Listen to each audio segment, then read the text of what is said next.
Welcome to Nightmare Files, where real horror and chilling mysteries come to life. From eerie footage to unsettling stories, prepare for nightmares you won't forget.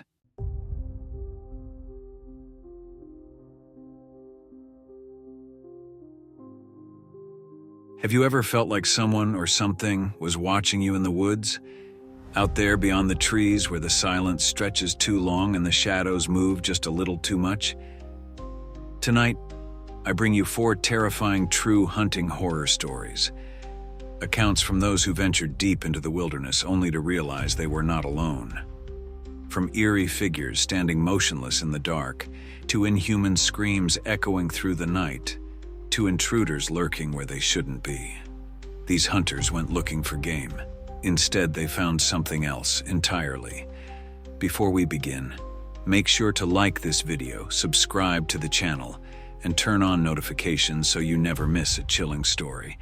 And if you make it to the end, let me know which story haunted you the most. Now turn off the lights, put on your headphones, and prepare yourself, because the hunt is about to begin.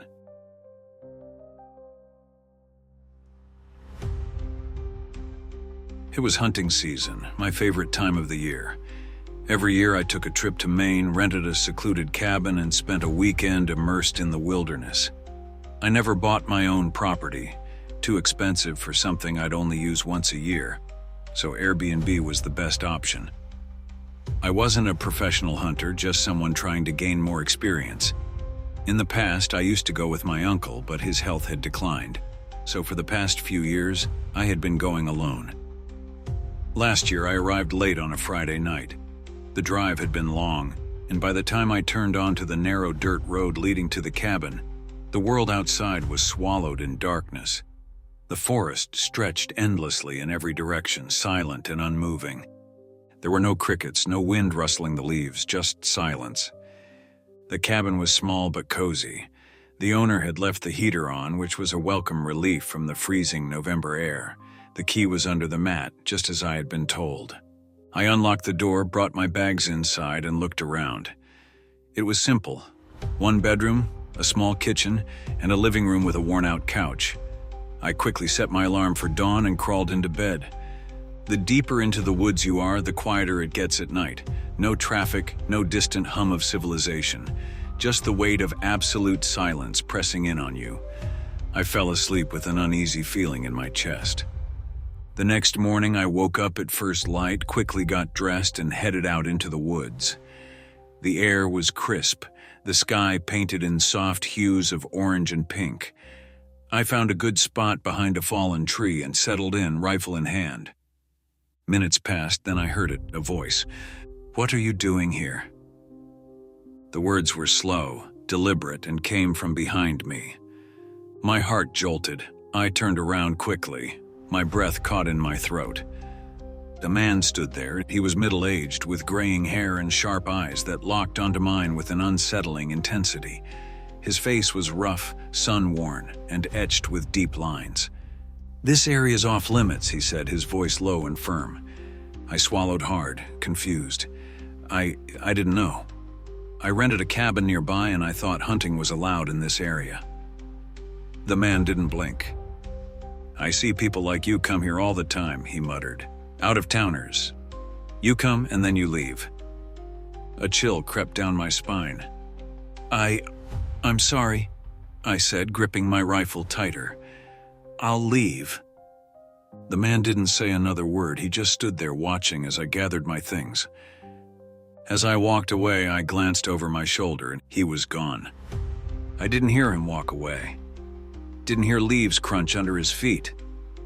It was as if he had simply vanished. Feeling uneasy, I drove to another hunting area that I knew allowed visitors, but the morning was uneventful. No deer, no moose, nothing. By midday, I decided to return to the cabin, eat, and rest before heading back out. When I pulled up to the cabin, something immediately felt off. The front door was slightly open, and I was sure, absolutely sure, that I had locked it before I left. My chest tightened as I slowly stepped inside. The air felt different, stale, as if someone else had been inside. I glanced around. Everything looked the same, but when my eyes fell on my bag, my stomach dropped. The zipper was halfway undone. I always kept my bag zipped up. Always. I took a slow breath and checked my belongings. Nothing seemed to be missing. I told myself I was just being paranoid, that maybe I had been careless in the morning.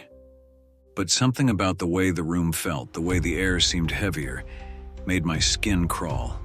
Trying to shake the unease, I grabbed my car keys and drove to town for a quick meal. The local diner was quiet, the kind of place where everyone knew each other. I ate quickly, then headed back to the cabin. By the time I returned, the sky had begun to darken. I told myself I would head back out at dusk for another hunt, but after eating, exhaustion took over. I lay down on the couch, watching an old black and white movie, my mind drifting. I thought back to the man in the woods, and then to the door being unlocked and the bag being unzipped. For the first time in years, I felt uneasy being out here alone. Still, I brushed it off, locked the doors, double-checked the windows. Then I went to bed. Sometime later, in that hazy state between sleep and wakefulness, I heard it. A click, the distinct sound of a door latch. My eyes snapped open. The room was dark, but something was off. The closet door, it was open. My breathing turned shallow. I knew for a fact that it had been closed before I went to bed. Slowly, I reached under the bed where I had left my gun, my fingers wrapped around the grip, my pulse hammering against my ribs. "Come out," I said, my voice hoarse. "I have a gun." The silence that followed was suffocating, and then a soft creak. The door moved. My stomach twisted into a knot as a shadow emerged from the darkness. It was the man from the woods. Only now his expression had changed, and he grinned, revealing a jagged row of yellow teeth. His eyes gleamed with something twisted, something unnatural. "You got me," he said, voice dripping with amusement. My grip on the gun tightened. "Don't move," I warned. I reached for my phone, dialing 911 with my free hand. The dispatcher answered. I spoke quickly, my voice shaking but firm. "There's an intruder in my cabin, armed. Send officers now." The man just stood there watching, smiling. "You people never learn," he muttered. The longest 15 minutes of my life passed as I held him at gunpoint, refusing to blink, refusing to breathe too deeply. Then finally, flashing lights.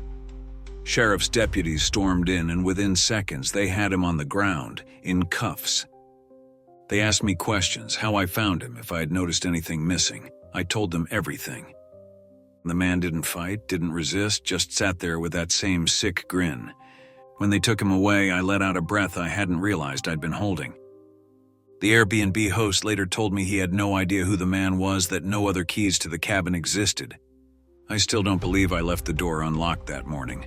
But if I did, I'll never make that mistake again. I was lucky that I was on a hunting trip. Lucky that I had a gun, lucky that I woke up in time, because I don't think he was just there to rob me. I think he was waiting for me to fall asleep, waiting for me to be defenseless, waiting to do something much worse. Here's the second story from 4 scary true hunting horror stories, rewritten while maintaining the core plot but altering 50% of the details. I was 14 when this happened. It was my first year hunting deer with my family, just my dad, my cousin, and me. We had a campsite deep in northern Michigan surrounded by miles of dense forest. The cold here was different. It settled into your bones, made your breath come out in thick, white clouds. That afternoon, I had set up in my hunting blind about 2 miles south of my dad's position. His stand was another 9 miles southwest of our main camp. We had taken the 4-wheeler most of the way before splitting off on foot. I remember watching the sky darken as the temperature dropped. The wind picked up slightly, rattling the dry leaves still clinging to the trees. I had been sitting there for hours, rifle slung over my shoulder, waiting for movement. But there was nothing, not even the occasional rustling of a squirrel or a bird hopping along the ground. Then I heard it, software distant, the crunch of leaves. I stiffened, gripping my rifle, my eyes scanning the tree line. Something had moved, and at first I thought it was a deer. maybe even a black bear, but as the seconds passed, I wasn't so sure. The sound wasn't quite right. It wasn't the cautious step of an animal. It was heavier, purposeful. And then silence, the kind of silence that feels unnatural, that presses in around you like a weight. I swallowed hard and slowly zipped up my gear, preparing to head back to my dad's location. I had been out here long enough, and my fingers were starting to go numb from the cold. As I stepped outside my blind, my boot landed on something that hadn't been there before. A path. The freshly disturbed trail in the leaves, wide. Not from a small animal, not even from a deer. Something large had passed through here. I glanced over my shoulder, scanning the trees. Nothing, but I felt it. That crawling sensation at the back of my neck. I wasn't alone. I adjusted my rifle strap and started walking. Fast. My heart pounded in my ears as I pushed forward, each step carrying me further from whatever had just been there. The sun was nearly gone now, the forest swallowed in deep blue shadows. I was still about a mile from my dad's stand when I heard it again, a sound that I will never ever forget. It was a scream, low, guttural, a twisted mix of an animal and something human. The noise ripped through the trees, echoing in all directions. I froze. For the first time in my life, I knew what it felt like to be prey. And then another scream, closer. It was coming toward me.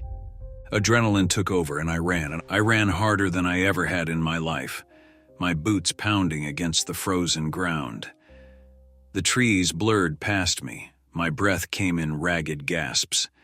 Behind me, something crashed through the underbrush, moving faster than anything I'd ever seen.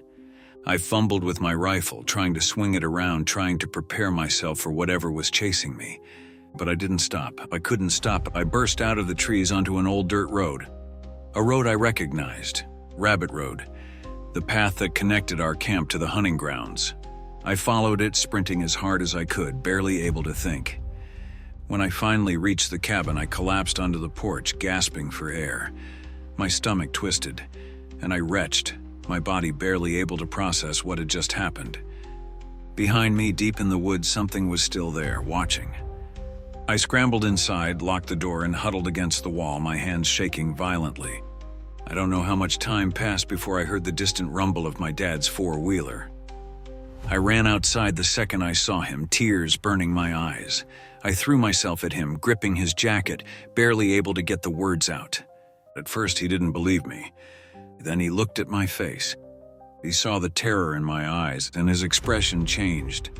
That night I didn't sleep, neither did he. People have told me that it was just a bear, or that my mind played tricks on me. But I know what I saw, I know what I heard, and I know that I was being hunted. Even now, years later, I never go hunting alone, and when I do, then I always carry a bigger gun.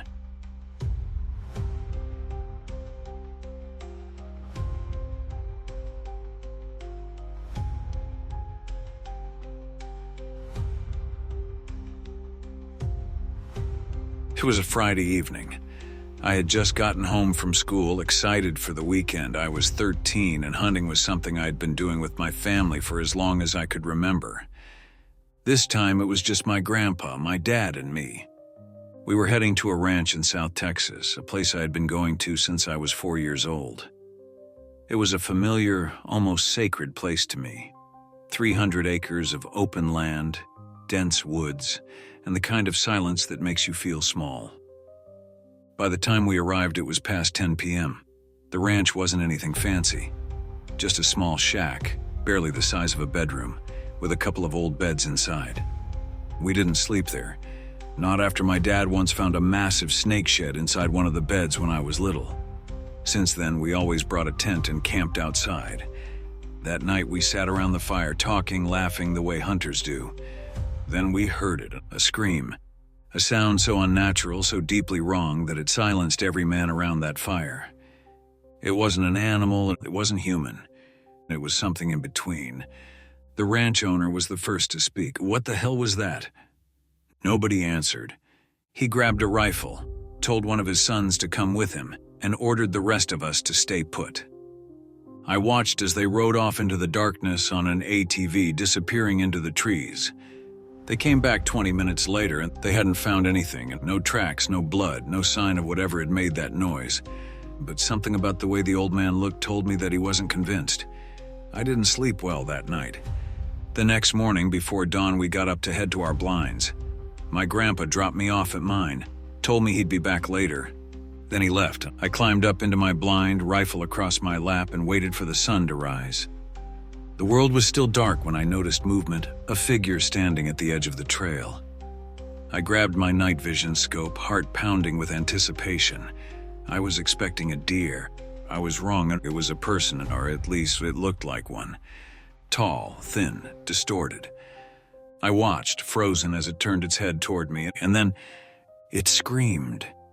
The same horrific, gut-wrenching scream from the night before. My blood ran cold and I didn't think. I just acted and I fired my rifle. Round after round after round into the darkness.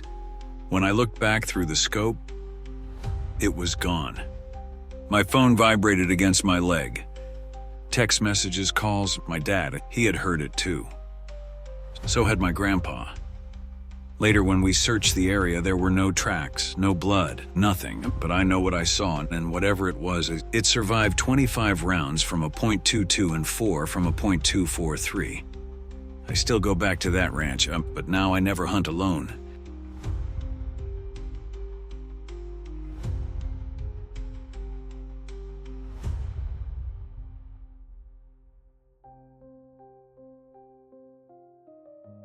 It was the fall of 1986. I was 23 years old and I had never felt fear in the woods before. The forest had always been my place of escape, a place where I could breathe, disconnect, and leave the stress of everyday life behind. I had never seen a Bigfoot, never encountered a skinwalker, never believed in anything supernatural out there. Until that night, I was a lineman for a small town in Kentucky, and my only real hobbies were hunting and fishing. Back then, finding a good hunting spot was easy. Just ask the landowner, and most of them would be happy to let you thin out the deer population. This particular hunting trip took me to an old strip-mined area deep in the hills, a forgotten place covered in thick forests stretching for miles. That afternoon, I parked my truck near a cornfield, deciding to leave my three-wheeler behind and walk in on foot. The walk was about 3/4 of a mile, carrying my climbing stand, bow, and a small fanny pack with a knife and flashlight. By the time I reached the spot I had picked, the sun was already dipping below the treetops, casting long shadows over the land. I found a sturdy tree, set up my climbing stand, and hauled myself about 20 feet up, high enough to get a clear view. I knocked an arrow, settled in, and waited. At some point, I realized how quiet it had gotten. No birds, no wind, and nothing. I told myself it was normal. Sometimes the forest just goes silent. Then I heard it. Footsteps. Slow, deliberate. Coming from the thicket behind me. I turned my head slightly, trying to see through the dense brush, but the shadows were too deep. A branch snapped. Something was moving through the undergrowth. A deer? Number. The weight was heavier, the pace was wrong. I sat completely still, gripping my bow tighter. The footsteps stopped and the silence stretched. I waited. Nothing. After a long minute, I exhaled slowly, telling myself it was just my nerves. Maybe I had imagined it, but something inside me whispered that I hadn't. The sky darkened. It was time to pack up. I slowly started descending the tree, careful not to make too much noise. Then, a crashing sound, loud, sudden, close. Something bolted through the brush, fast, heavy, too big to be a deer. I froze halfway down the tree, heart hammering against my ribs. I couldn't see anything, I couldn't hear anything anymore, just silence. I stayed there for another few minutes, listening. Then finally I made it down. I quickly packed up my stand, slung my bow over my shoulder, and started back toward my truck. The woods looked different now, darker, like the trees were pressing in on me. I turned on my flashlight, trying to follow the same path I had taken in. But something felt wrong. The air was heavier, the silence was too deep. Then I saw it. A shape, standing in the middle of the trail. Massive, unmoving, blocking my only way out. My breath caught in my throat. It wasn't an animal, it wasn't human, it was something in between. My fingers tightened around my bow. I took a slow, careful step forward. The shape didn't move and didn't flinch. I took another step. Still nothing. The flashlight's beam flickered, casting shadows across its form. My stomach twisted. It wasn't one figure, it was two. Two people standing side by side, perfectly still, watching me. Something about the way they stood, the way they didn't move, didn't even shift their weight, made my skin crawl. I walked closer, keeping my bow ready, expecting them to react, and they didn't. Even at 10 yards away, they just stood there. I forced myself to speak. Cold night, isn't it? No response, no movement, nothing. I kept walking.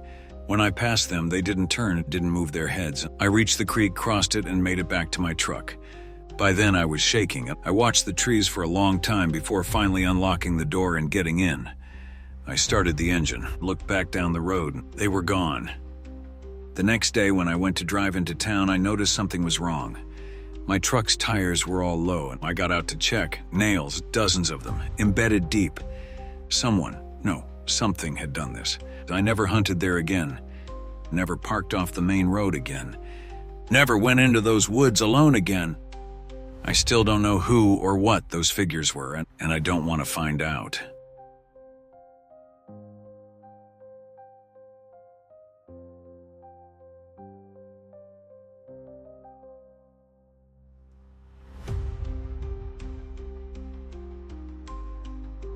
It was late in the season, the last weekend before winter would make hunting nearly impossible.